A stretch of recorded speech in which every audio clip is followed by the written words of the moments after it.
The narrator discovers their spouse of 8 years has been living a complete double life, revealed through a single photograph accidentally sent to the wrong contact.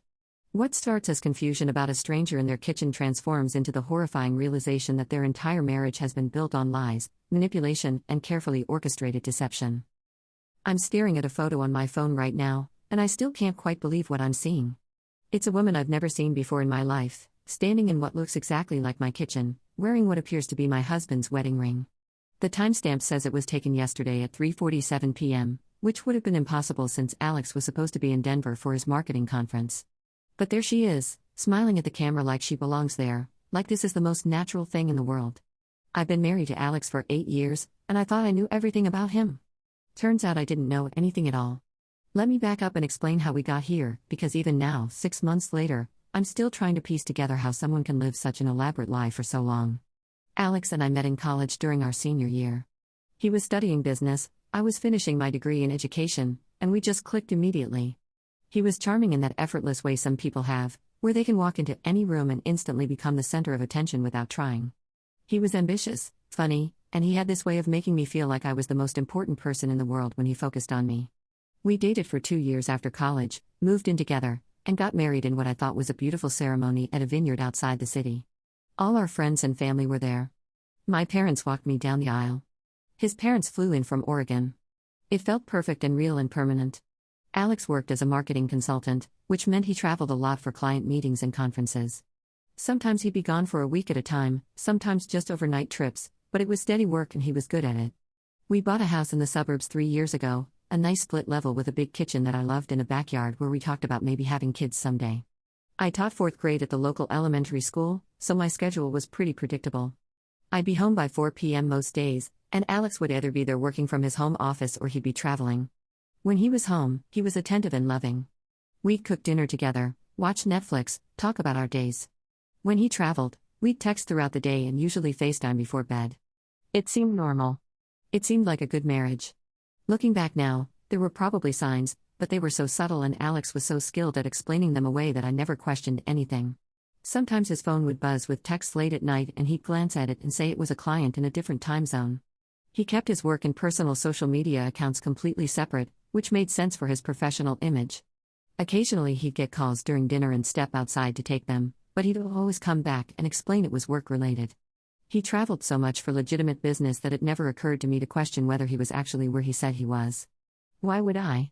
He'd send me photos from conferences, hotel rooms, airport lounges.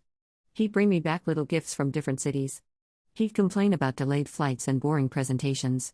It all seemed completely authentic. The photo that changed everything arrived on a Thursday evening in March. I was grading papers at the kitchen table when my phone buzzed with a text from Alex. He was supposed to be in Denver for the entire week, attending some big marketing summit. The message just said wrong contact, sorry, but there was a photo attached. When I opened it, I saw a woman I'd never seen before standing in what looked exactly like our kitchen. She had shoulder-length blonde hair, was wearing jeans and a sweater, and she was smiling at whoever was taking the picture. But what made my stomach drop was the ring on her left hand. It was Alex's wedding ring, the one I'd slipped onto his finger 8 years ago, the one with a tiny inscription inside that said always yours. This woman was wearing my husband's wedding ring and standing in what appeared to be my kitchen. My first thought was that there had to be some logical explanation. Maybe it was an old photo from before we were married. Maybe it was someone else's kitchen that just happened to look similar to ours. Maybe the ring just looked like Alex's but wasn't actually his. I stared at the photo for probably 10 minutes, zooming in on details, trying to find something that would prove this wasn't what it appeared to be. But the more I looked, the more convinced I became that this woman was indeed standing in my kitchen. I could see the specific pattern of our backsplash tiles, the coffee maker we bought last Christmas, even the small chip in the corner of our counter that happened when Alex dropped a heavy pan 2 years ago. I tried calling Alex immediately, but it went straight to voicemail. I sent him a text asking about the photo, trying to keep my tone casual, but he didn't respond. Hours passed. I couldn't focus on anything else. I kept looking at the photo, studying every detail, and feeling this growing sense of dread that something was very, very wrong. Finally, around midnight, Alex texted back saying his phone had died and he'd just seen my message. He said he had no idea what photo I was talking about and asked me to send it to him. When I forwarded it, he claimed he'd never seen it before and suggested maybe someone had hacked his phone or it was some kind of spam. But his explanation felt hollow and rushed, not like the careful, detailed responses he usually gave to my questions. That night, I couldn't sleep. I kept thinking about the woman in the photo, about Alex's unconvincing response, about all the business trips and late-night phone calls and separate social media accounts. By morning, I'd made a decision that would change everything. I was going to investigate. I started with social media, searching through Alex's professional accounts that I'd never really paid attention to before. What I found made my blood run cold. There were photos of Alex at events I'd never heard him mention, with people I'd never met, including several photos where he appeared very close to the same blonde woman from the kitchen photo. In one image, they were clearly at some kind of formal dinner, and she was wearing what looked like an engagement ring. I dug deeper, creating fake accounts to access profiles that were set to private, searching for any mention of Alex's name or photos that included him. What I discovered was like uncovering an entire parallel universe. Alex had social media accounts I'd never known about, where he presented himself as single and actively dating. There were photos of him at restaurants, at parties, on what were clearly romantic getaways, all with different women but frequently with the blonde from my kitchen. In these photos, he looked relaxed and happy, exactly the way he looked in the photos he shared with me. He wasn't just cheating, he was living a completely separate life with its own social circle, its own relationships, its own identity. The financial investigation was even more disturbing. I'd always trusted Alex to handle most of our money since he traveled so much and I was busy with teaching. We had joint accounts, but he also had business accounts that I'd never paid much attention to. When I finally logged into our banking records and started tracing transactions, I found payments for things that made no sense in the context of our life together. Hotel stays in cities where he'd never mentioned traveling. Charges at restaurants on nights when he told me he was eating alone in his hotel room. Payments to jewelry stores, florists, and other services that suggested he was maintaining romantic relationships I knew nothing about. But the most shocking discovery came when I decided to do a public record search on Alex's full name. I was hoping to find some innocuous explanation for everything, some detail that would make all the evidence add up to something less devastating than what I was beginning to suspect. Instead, I found something that made my entire world collapse. Alex was legally married to someone else, and had been for 3 years. The marriage certificate was filed in the county where his business took him most frequently, and the name on the document matched the blonde woman from the kitchen photo. According to the public records, Alex had never divorced this other woman, which meant that our entire marriage was legally meaningless. I sat in my car outside the courthouse where I'd gone to verify the records, crying so hard I could barely see. Everything I thought I knew about my life, my marriage, my future, was built on lies. Alex hadn't just been cheating on me, he'd been systematically deceiving me about the most fundamental aspects of our relationship. We weren't legally married, which meant I had no claim to our house, our shared assets, or any of the legal protections I thought came with marriage. I'd been living as someone's mistress for 8 years without knowing it, while he maintained a completely separate marriage with someone who was apparently fully aware of the arrangement. When I got home that evening, I was emotionally and physically exhausted from the day of investigations. I'd planned to continue searching through Alex's belongings for more evidence, but I could barely function. I was sitting on our couch, still in shock from everything I discovered, when I heard Alex's key in the front door. He wasn't supposed to be back from Denver until Saturday, but there he was, walking into our living room like nothing had changed. He looked at me and immediately knew something was wrong. I was probably a mess, with red eyes from crying and papers from my investigation scattered around me. "We need to talk," I said, and my voice sounded strange and hollow even to me. Alex set down his travel bag and sat across from me, not beside me like he usually would. "I know about her," I continued, holding up the photo on my phone. "I know about the marriage. I know about everything." I expected him to deny it, to act shocked or confused, to maintain the lies that had sustained our relationship for so long. Instead, Alex just looked at me for a long moment and then nodded. "How much do you know?" he asked, and his tone was calm, almost businesslike. It was like he was asking about a work project or our weekend plans, not about the complete destruction of our marriage. I told him about the photo, about the social media accounts, about the marriage certificate. With each revelation, he just nodded, showing no surprise, no shame, no emotional response at all. When I finished, he was quiet for a few minutes, and then he started talking. What Alex told me over the next hour was more devastating than anything I discovered on my own. He confirmed that he was legally married to Sarah, the woman in the photo. They'd been together for 5 years total, married for 3, and she knew about me. Not only did she know, but she was apparently fine with the arrangement because Alex's business relationship with me helped support their lifestyle. He traveled constantly not just for work, but to maintain relationships with multiple women in different cities, each of whom believed they were in an exclusive relationship with him. I wasn't even the only one who thought I was married to him. "Sarah knows you exist," Alex said, like he was discussing the weather. "She knows about the house, about your job, about how this works. You've been helping pay for her graduate school without knowing it. He explained that the elaborate travel schedule allowed him to rotate between different relationships, spending enough time with each person to maintain the illusion of a committed partnership while never being present enough for anyone to discover the full truth. The business conferences and client meetings weren't all fake, but many of them were cover stories for maintaining his other relationships. The worst part of the conversation was Alex's complete lack of remorse. He didn't apologize, didn't try to justify his actions, didn't show any understanding of how devastating this was for me. He talked about our 8-year relationship like it was a business arrangement that had simply run its course. When I asked him if he'd ever loved me, he said he cared about me, but that love was more complicated than most people think. When I asked him how he could live with himself, lying to so many people for so long, he said that everyone involved was happy until now, so what was the harm? That night, Alex packed a bag and left. He said he needed to figure out next steps and that we'd talk more later, but I never saw him again. Over the following weeks, I had to navigate the most humiliating and complicated situation I'd ever faced. I had to tell my parents, my friends, my coworkers that my marriage had never been real, that I'd been unknowingly living as someone's mistress for 8 years. Most people were supportive, but I could see the questions in their eyes. How could I not have known? How could someone be so thoroughly deceived for so long? The practical challenges were almost as difficult as the emotional ones. Since our marriage wasn't legal, I had no claim to our shared assets. The house was in Alex's name only, so I had to move out. Our joint bank accounts were legally his, though he did transfer my contributed funds back to me, probably to avoid more legal complications.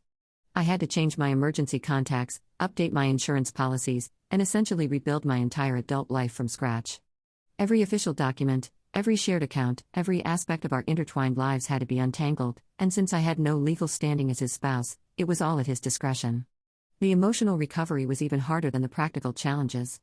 I found myself questioning everything about my own judgment and perception. How could I have lived with someone for 8 years and never suspected that they were living such an elaborate lie? What did it say about me that I'd been so completely fooled? I started therapy, which helped, but there were days when I felt like I'd never trust my own instincts again. I'd catch myself analyzing every conversation, every relationship, looking for signs of deception that might not even be there. About 3 months after Alex left, I thought I was finally starting to move forward. I'd found a new apartment, was settling into life as a genuinely single person, and was beginning to believe that maybe I could rebuild something authentic from the wreckage of my fake marriage. Then I got a message that turned everything upside down again. It was from Sarah, Alex's legal wife, and it came through Facebook Messenger late on a Sunday evening. "I hope you're doing okay," the message began. "I know this situation has been difficult for everyone involved. I wanted you to know that you weren't the first, and you probably won't be the last. Alex has done this before, multiple times, and I think you deserve to know the whole truth." Sarah went on to explain that during their 5-year relationship, she discovered that Alex had maintained long-term relationships with at least 3 other women, each lasting several years, each involving the same level of deception and false promises. According to Sarah, I was just the most recent in a pattern of behavior that went back over a decade. The message included details that made my stomach turn. Sarah had apparently known about me almost from the beginning of our relationship, but had allowed it to continue because the financial benefits Alex gained from these relationships helped support their lifestyle. She described Alex's methods, how he compartmentalized different aspects of his life, how he used his legitimate business travel to maintain the illusion of exclusivity with multiple partners. She even sent me photos of Alex with other women I'd never seen, taken during periods when I thought he was traveling for work but was actually maintaining other relationships. The most chilling part of Sarah's message was her casual tone. She wrote about Alex's deception like it was an inconvenient but manageable character flaw, something she'd learned to work around rather than something that fundamentally undermined the possibility of a genuine relationship. She suggested that if I could have been more flexible about the arrangement, things might have worked out differently. She seemed to genuinely believe that Alex's ability to maintain multiple long-term relationships simultaneously was a kind of skill, rather than a systematic destruction of trust and intimacy. As I write this, 6 months after discovering the truth about Alex, I'm still trying to understand how someone can construct such an elaborate web of lies and maintain it for so long. Alex wasn't just unfaithful, he was a master manipulator who had turned deception into an art form. He knew exactly how to make each person in his life feel special and chosen while ensuring that none of us ever had enough information to discover the truth. He created separate social circles, separate financial arrangements, separate versions of himself for each relationship, and he did it all with a level of calculation and emotional detachment that still frightens me. What haunts me most isn't just that Alex deceived me, but how genuine he seemed while doing it.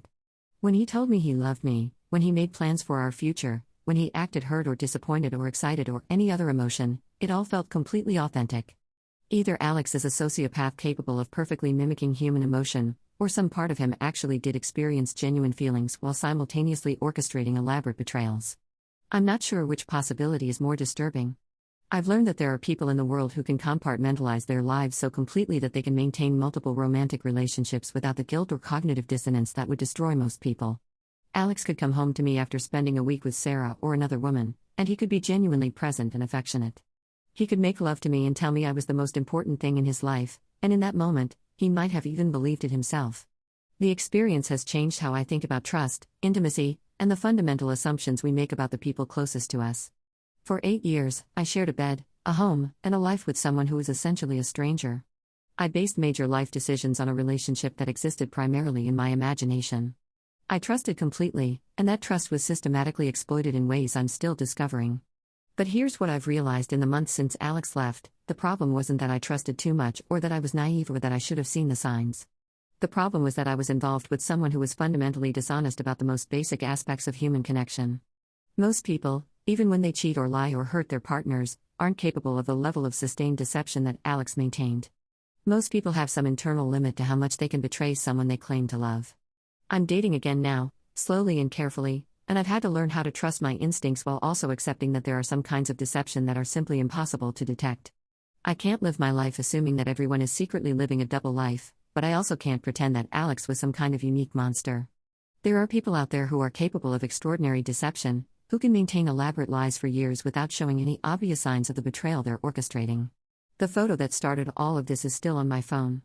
Sometimes I look at it and try to imagine what that woman was thinking when it was taken, whether she knew about me, whether she was complicit in Alex's deception or another victim like I was.